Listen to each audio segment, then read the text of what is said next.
آقا امروز 8 اسفند 1403 شب میخوایم شنا کنیم. داداشای گلم سرما اینقدر شدیده که کسی حاضر نشد بیاد ازمون فیلم بگیره و ما مجبور شدیم فیلم رو روی چارپایه بذاریم. شدت باد خیلی زیاده، سرما و کولاک. این فیلم رو ارسال میکنم برای سر تا سر ایران. حلال.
آقا بیا بشین ژرا.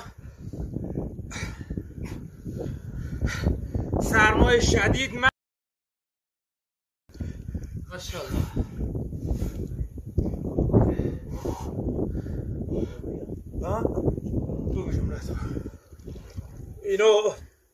این چالش آب سرد و به افتخار اونایی که مهربونیشون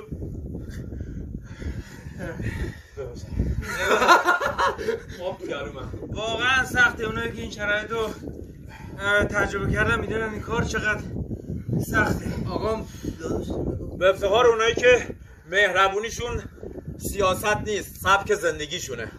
حالا دمت گرم. برو بالا.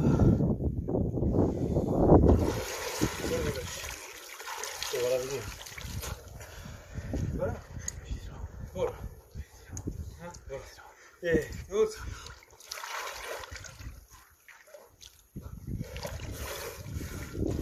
نمازش تمام. بده 6.